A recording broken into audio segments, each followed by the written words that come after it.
Hello and welcome, beautiful souls, to my channel, Light of Shaya. Thank you so much for being here. Welcome to those of you who are new. I hope you enjoy the content, and welcome to those of you who are returning. I simply want to say thank you so much for all of your support. I appreciate every single one of you. So today we're doing another message from Spirit.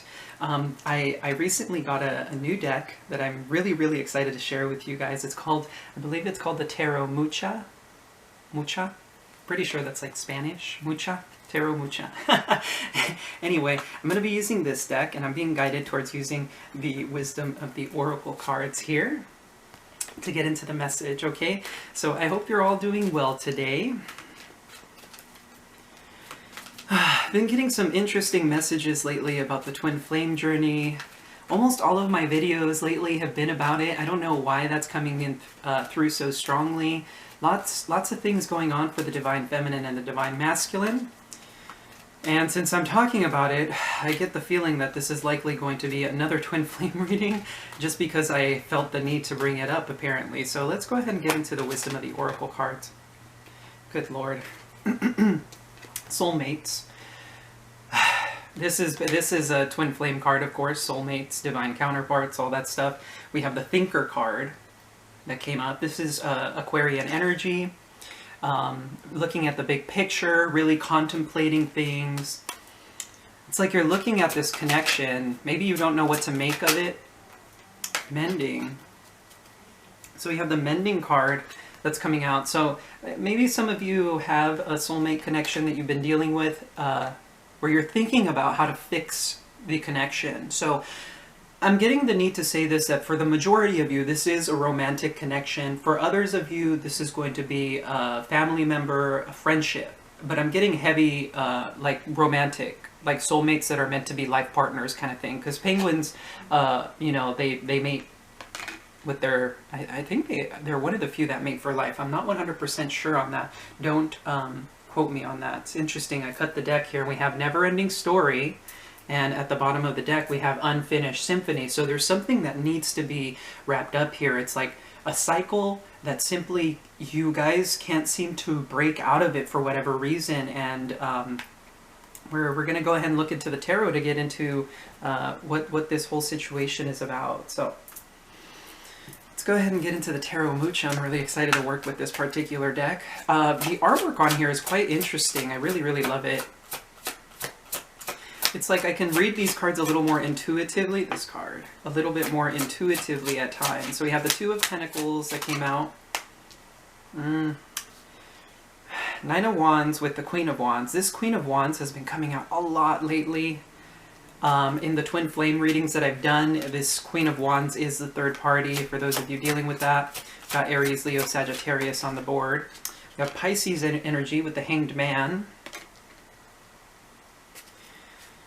We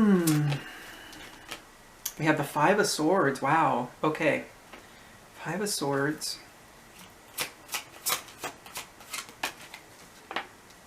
Page of Wands. This Page of Wands has been coming out a lot lately. This Page of Wands could be sexual immaturity. And it could also be, that's been coming out strongly, because I don't know what it is about the Page of Wands lately that has been coming across as like an immature energy. It's also like inner child, but paired with the Five of Swords here, I'm getting the sense here that it's a very like manipulative situation. There's a Ten of Wands. Ten of Wands, burdens. Someone's feeling very burdened here. We got the Nine of Wands and the Ten of Wands. We have the Two of Cups. Soulmates, right? Soulmates right there. Okay. Interesting. I'm being guided not to take these, but I'm supposed to share it with you. So we have the Two of Wands, the Page of Cups, and the Three of Wands. So Two of Wands, planning, praying, looking at the future. And when it comes to the plans, what's really interesting is that they usually come naturally. It's nothing forced. So it's like your day-to-day things. Like, for example, like writing your grocery list out and then going shopping kind of thing. You know, like it kind of is just like a go-with-the-flow kind of planning, if that makes sense. Followed by the Page of Cups. And what's really funny about this Page of Cups is that this card I read a little bit differently. So here's the Two of Wands, so you guys can look at that. But this Page of Cups here, I want you to guys look at his expression. He looks almost like mad, like he's upset. It's like a look of irritation. And this card usually gives me a sense of like, it's usually a very sweet energy. My Page of Cups is one of my favorite cards because it's such a sweet, innocent energy of like looking at the future with a very loving and open heart. It's like this sense of sweet, there's just a sense of sweetness. It's like a fantasy land kind of thing, right? Because the Page of Cups has a fish jumping out. I mean, you could clearly see the fish jumping out of the cup, and that's not possible physically, right, in reality. But the Page of Cups has such an open heart and imaginative mind that he believes that that is possible. And then we have the Three of Wands, which is about waiting for your ships to come in. So we have, it's like plans are made and someone is upset because maybe they're not coming at the time and they're forced to wait or something like that. And note how the waters in the Page of Cups are like, they're flowing and like crashing. And so this is about, I think somebody's emotionally upset. And then with the Three of Wands, it's like it calms down because they know they have to wait or something like that, right? Maybe that's what this mending is about. A situation where somebody was upset and now things have calmed down after some time. So the mending can happen now because the upset is gone. It's like these two can speak now because things have calmed down. We have the Moon. This Moon, I really love the artwork in this deck. The Eight of Swords. Okay, the Moon and the Eight of Swords. The Fool. Okay. Very sweet, innocent energy coming through here. And the Ace of Cups. Wow. Okay, bottom of the deck here, we have the High Priestess. Something's telling me to look at the bottom. Okay. Very interesting. So at the bottom of the deck here, just put this over here, we have the High Priestess, the Six of Cups, and the Tower. What's really interesting is when you combine these two cards, the High Priestess and the Tower, this is somebody who has a tragic flaw. A tragic flaw. And the interesting thing about the High Priestess is that the High Priestess is especially when you're dealing with a person who is the High Priestess, this person is sweet, innocent, because they're virginal, right? They're virginal. And they're untouchable. The High Priestess is untouchable. She's like an idea.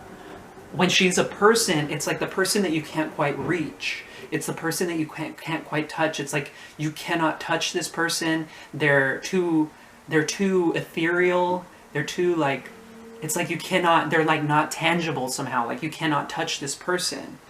And what's really interesting is that the Six of Cups follows this particular card. So there's something about innocence here, like sweetness.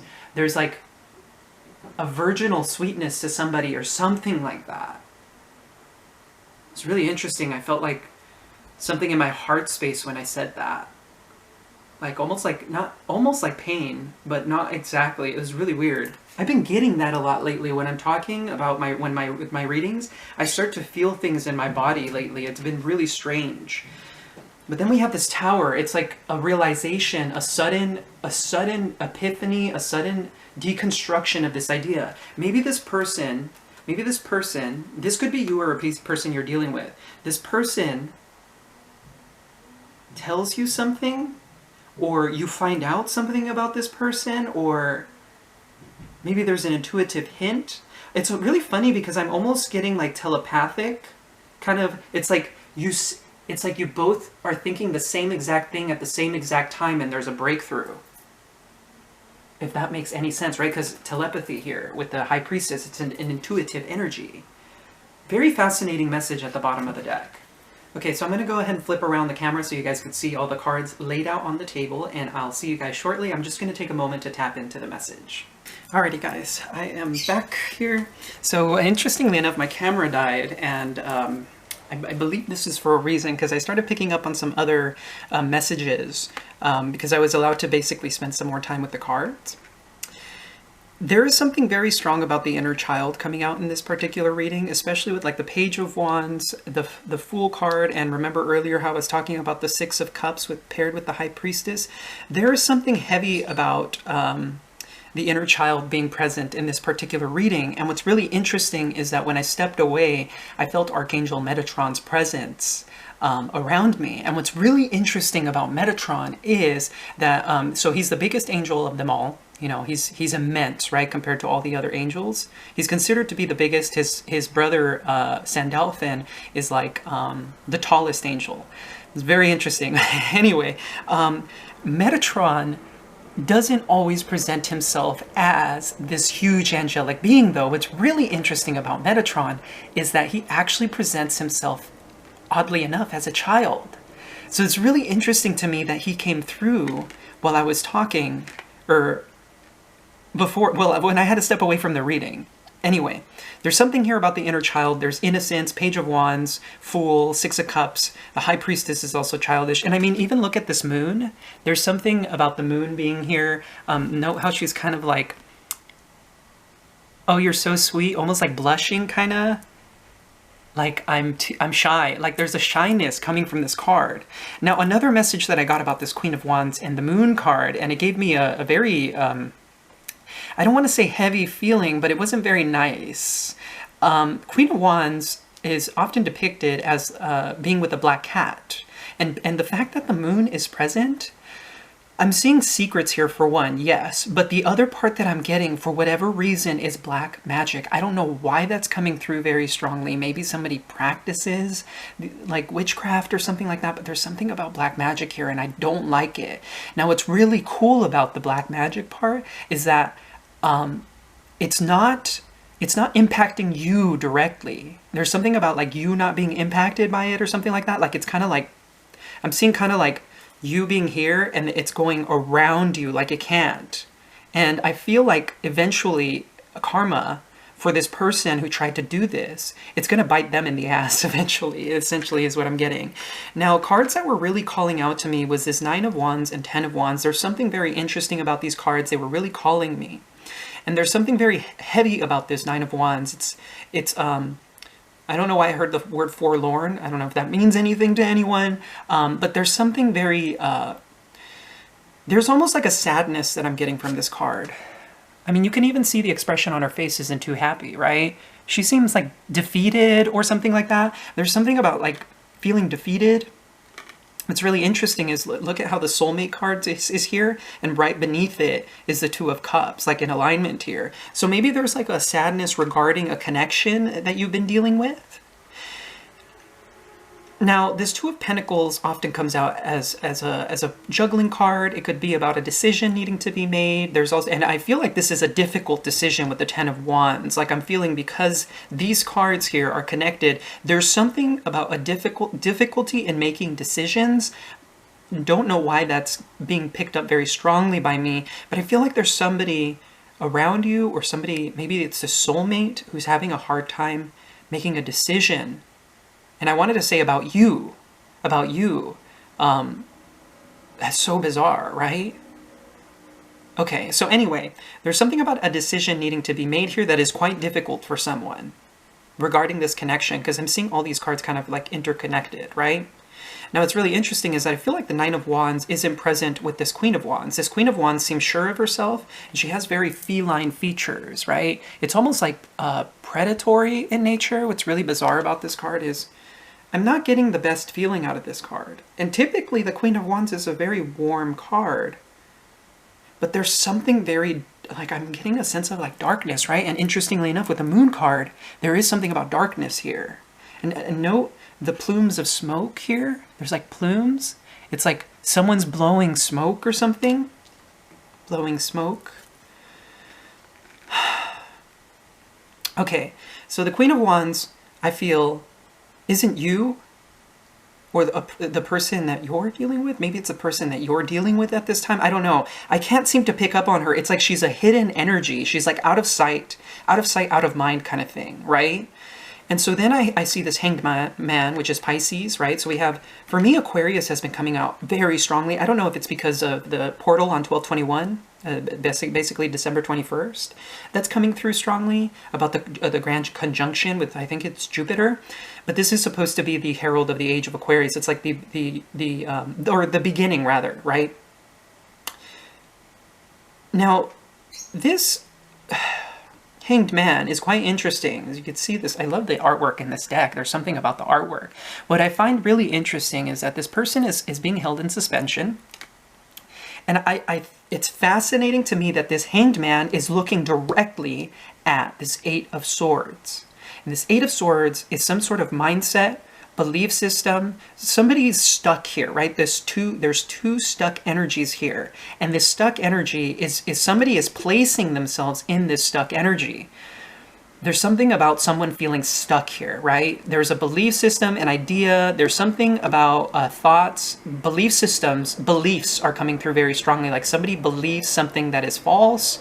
And it's really interesting because a while ago I did quote Tom Morris, who's a philosopher, PhD, and this sounds really convoluted, but just stick with me on this, right? So the quote that I loved by him, because it's very convoluted, but when you like really dig into it, you can kind of see the truth behind it. How's the quote go? You can only know something that is true, but you can only know of something false that it is false, right? You can't know a falsity. You can only know the truth. So there's something about that present with these cards. It's like an illusion. There's something about illusions here, right? Moon card, an illusion. Maybe someone's pretending to be innocent. Maybe this Queen of Wands is pretending to be innocent and really she's not. But I'm getting like black magic here. Someone's like being bound. Maybe somebody's being bound by this energy here. It's really bizarre. I can't seem to quite pick up on it. It's like I said, it's out of sight, out of mind. It's like it's beyond the periphery. Now, we have this Five of Swords, right, which does speak of manipulation. It does speak of humiliation. It's a winning at all costs. It's very ego-based energy, and what's really interesting is that it's paired with this Page of Wands. And the Page of Wands, usually for me, is not all that... I mean, it's a page, right? They're innocent. There's something, again, about innocence here. Now, one message that I got and it's really interesting that it's below this Ace of Cups is below this, is one message that I got, which is very fascinating to me, is that someone is confusing like passion with love and love with passion or something like that. There's something here about that particular thing that I couldn't quite pick up on it. And personally, I can't quite pick up on it because I don't understand it. Because love comes from the heart space, right?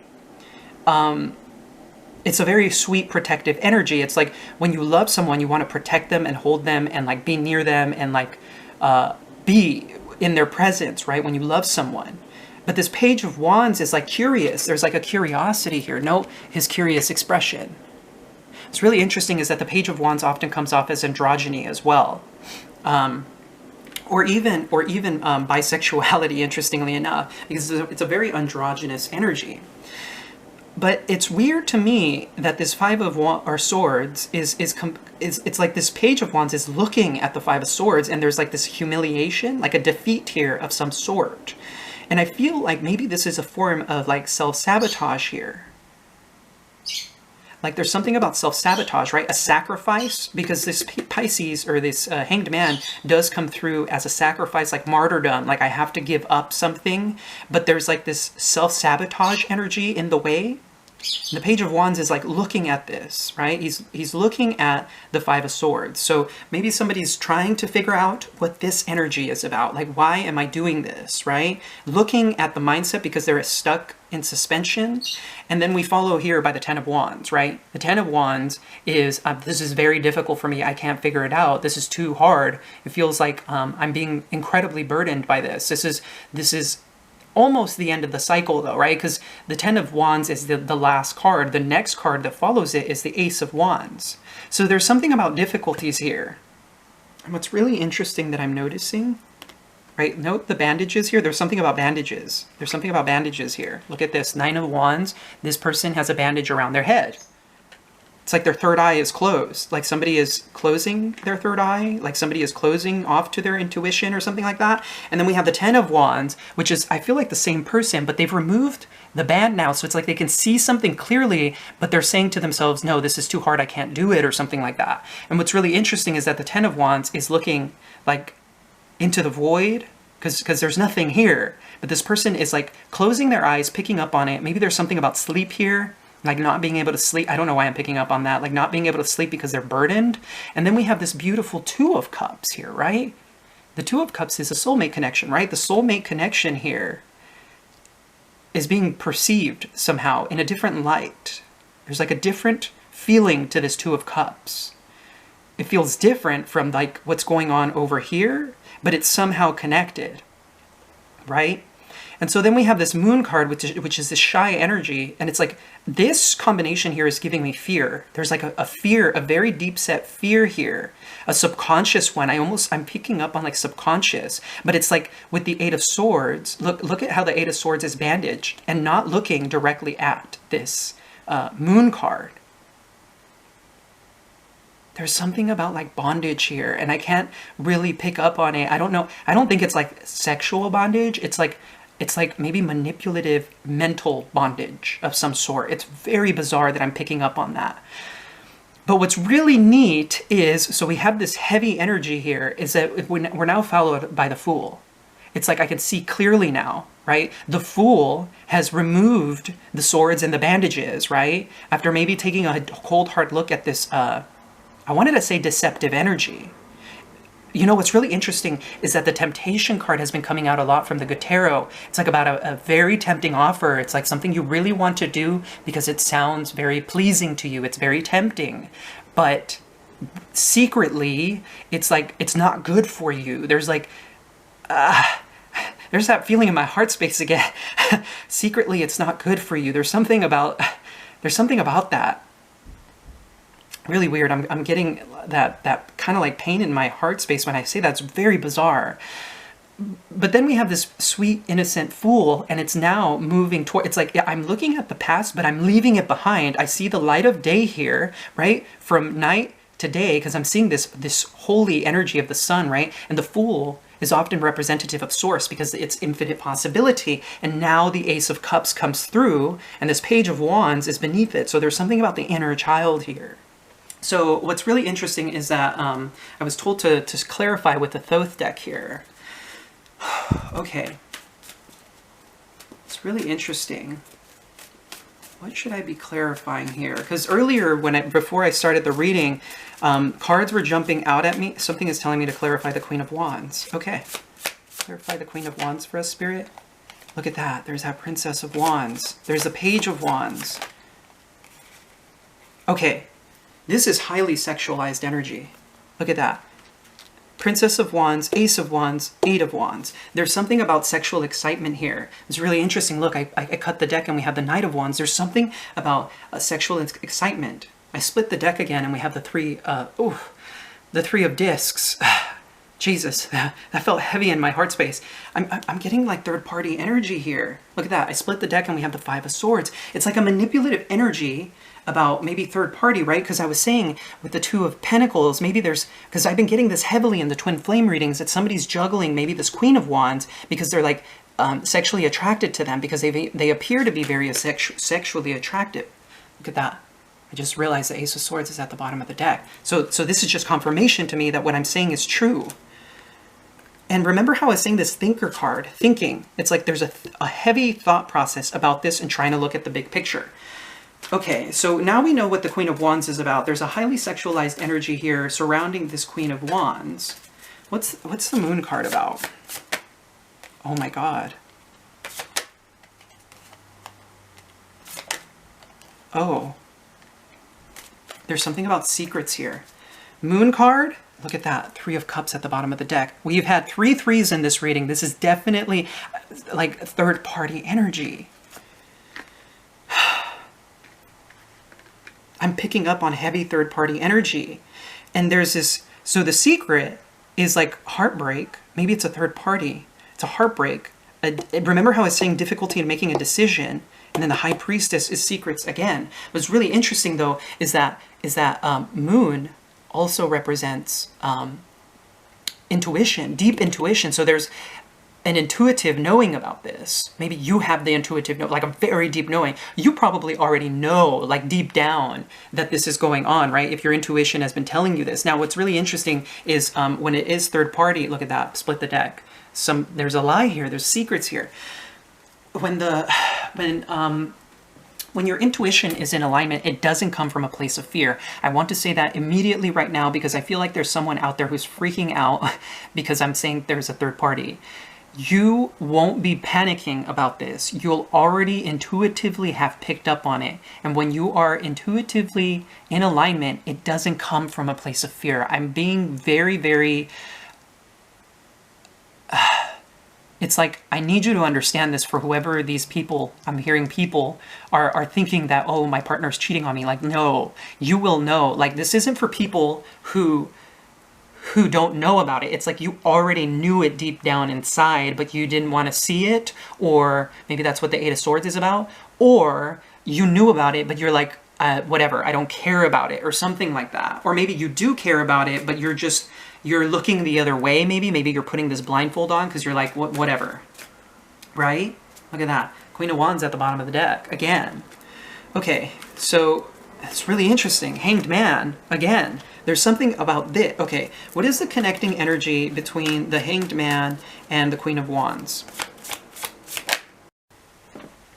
It's really interesting. So the connecting energy is the Six of Wands and the Nine of Cups. There's like victory here. What's really interesting though is there's something about like a wish fulfillment here. There's something about drinking, because my Nine of Cups is also my drinking card. What's really interesting is that the Six of Wands speaks of like victory, recognition. Nine of Cups is about a wish fulfillment, but it's being connected by the Hanged Man. Look at that, I split the deck. The Hanged Man is very important here. I'm feeling like it's a sacrifice, like somebody is sacrificing their happiness, or it's the Queen of Wands sacrificing. The Queen of Wands is sacrificing their happiness.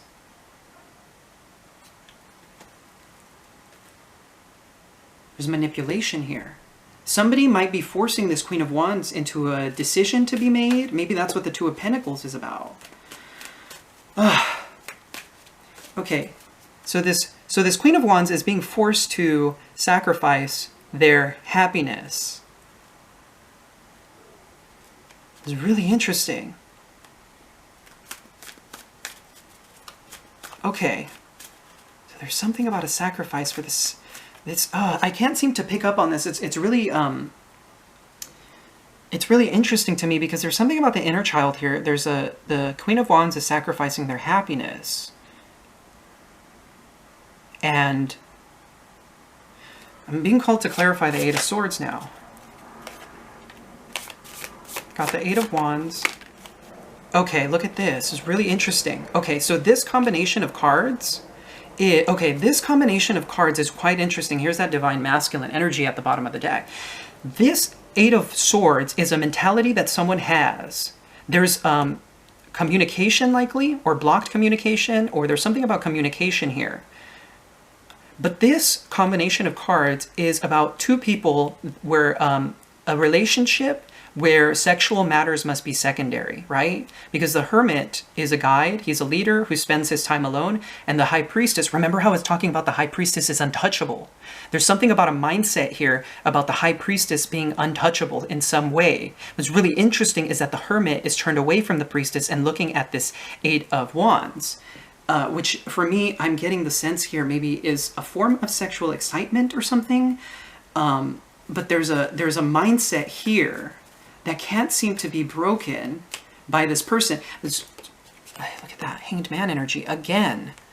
There's like somebody wanting to sacrifice something here. There's a mindset here where sexual matters must be secondary between you and maybe the soulmate connection. And there's this thinking energy about this mindset. And there's a wanting of the mending. There's a wanting of the mending. And I think with the Fool card, this is freedom. I feel like somebody's going to be freed from this mentality because the Fool's looking at it clearly, the light of day after this darkness, the light of day, and then moving towards love. Towards the Ace of Cups. Okay, I'm being told to pull cards from the Tarot Mucha again. Okay. More messages from Spirit regarding this. Okay, so look at that fresh new energy. We have 2 aces on the board. We have an offer being made. This is an opportunity. Some sort of opportunity. 7 of Pentacles. Very interesting. 2 of Swords. There's that 2 of Swords again. Somebody's like not wanting to make a decision. It's like, look at that bottom of the deck. We have the Lovers. Gemini energy. There's like maybe a decision to be made. Look, I split the deck. High Priestess. So maybe the connection, as I said, there's a connection with the High Priestess energy. Somebody who's very oh, my gut dropped. So it's somebody who's very intuitive, almost ethereal in nature, virginal, can't be touched, right? Remember there was a mindset about that? And maybe there's an offer being made. There's the 7 of Pentacles is frustration at times. It's like, I have to wait for something.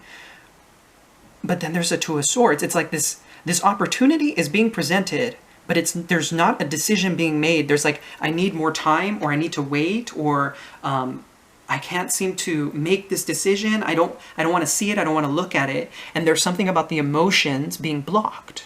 Look at that, because so we have the Knight, right? She's blinded. She's looking within, but she can't make a decision between 2 truths, right? Because the 2 swords is a splitting of the Ace of Swords, right? It's 2 swords now. They're mirroring each other. There's something about mirroring, and one of these swords holds the truth. This front one is calling out to me, like saying, this is the truth. This is the half-truth. Remember about this whole, like, something that is, knowing something that is false, that it is false? I feel like one of these swords is actually somehow a falsity. And note how her head is actually leaning towards this one. But this is the sword of truth. That's such a bizarre message. There's something about time being needed here. Okay, so let's continue here. I'm being guided to take a few more cards.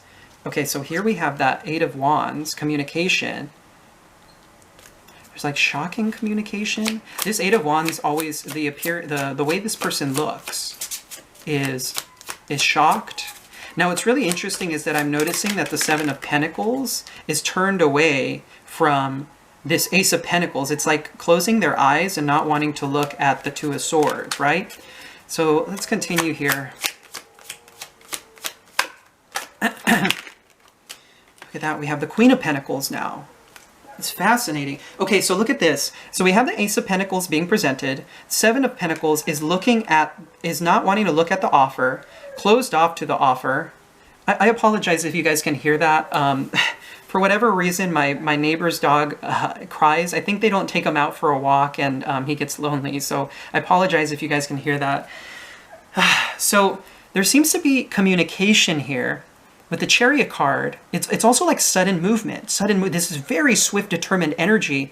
Maybe the truth is discovered here. Maybe the truth is discovered in a shocking way, and now we have determined energy of wanting to move forward towards the Queen of Pentacles, because the Queen of Wands is like a lie or something. Look at that. There's the Empress. I'm telling you, there's something here about twin flame and soulmates, about a decision needing to be made between that. Now I split the deck and we have heartache here. We have the 3 of Swords, the Lord of Sorrow. There's something about being heartbroken about the situation, something about innocence, something about, there's something about, I can't shake it. There's something about innocence. There's that 6 of Cups again, Page of Cups again, innocence. There's something about the inner child here. Okay, I'm a little bit curious about this 2 of Swords. Look at that. I split the deck again. There's the Priestess. There's something here about like virginal energy. I can't shake that. Okay, so here's the 2 of Swords. What's this 2 of Swords about? Princess of... Okay, look at this. So we have the 7 of Swords, the Empress, the Knight of Discs, and the Page of Cups, or the Princess of Cups. What's really interesting is that there is a resistance here with the 7 of Wands. There's a resistance, but I feel like this is being broken. Because I see all of this, like, I feel like this wand in the center is being broken somehow, if that even makes any sense. See how, like, it seems to be snapping? The Empress is turned away from this, looking at the Knight of Discs. So we have Taurus and Libra, Taurus, Virgo, Capricorn here. And then we have the Princess of Cups, which is looking at the Princess of Cups. But note how everybody's turned away from each other. right? It's like, I'm looking at you, you're looking at this. There's something about the Princess of Cups. Again, that Page of Cups is very sweet, innocent. There's like fantasy here. There's something about fantasy here. And I don't know what that is exactly. There's something about fantasy here. There's a decision that needs to be made. There is one is the truth, the other one is not, or something like that. Okay. So I'm being called to clarify this. I'm feeling like this is a realization with the Eight of Wands. Remember how I was talking about the Tower earlier? What's this Eight of Wands about? Okay, so we have the Ten of Pentacles. Maybe this is sudden wealth for some of you guys. Oh, wow. We have the Lovers. Oh, look at this. That is beautiful. Okay, okay, we have the Strength card here, which is about overcoming devil energy. It's about like inner resolve and digging deep, right? Digging deep toward like the waters of life. Note how this very nude feminine energy is combined with this lion. They're one and the same, but she tames it through love and compassion. The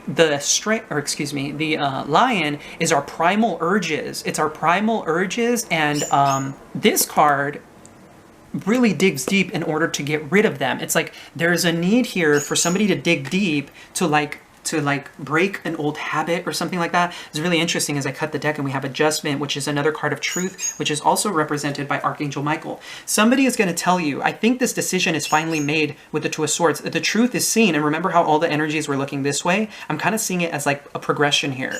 Looking at this, somebody is going to tell you, shockingly enough, that they want you as their soulmate, the person that they want to be with forever and ever, kind of thing, right? Ten of Discs is the happy home. It's abundance. It's having more than enough money to not only provide for yourself and your family, but to also to share it with your friends and the world. We have obviously the Gemini energy here of the Lovers. This is divine counterpart energy. We did see the Empress. Yeah. I'd split the deck and I got the Four of Wands here, which for me is also a card of like twin flame. It's a completion of a cycle. Remember how I was saying there was a cycle that could not be broken? That cycle is finally breaking. So there's going to be somebody, and I think they might even travel to see you. I feel like you're the Queen of Discs here, or the Queen of Pentacles. You're the Queen of Pentacles. This person wants to come see you because they've made a decision. They had the epiphany, the realization, you're the person that is my soulmate, the one I want to be with. And remember how with the Two of Swords, the Knight of Discs came out? The knights in this deck are the kings. So this is a divine pairing. The Queen of Wands is not the pairing here. It's the Queen of Pentacles, the Knight of Discs, and the Queen of Pentacles. Whew. Okay, wow, that was... Whew.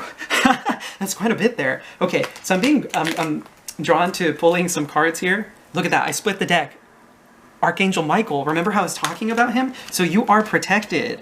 This is being divinely guided. I'm getting that heavily. You're being divinely guided, manifesting miracles here with Archangel Orion. There's like a miracle coming that you're not aware of, that you're not seeing.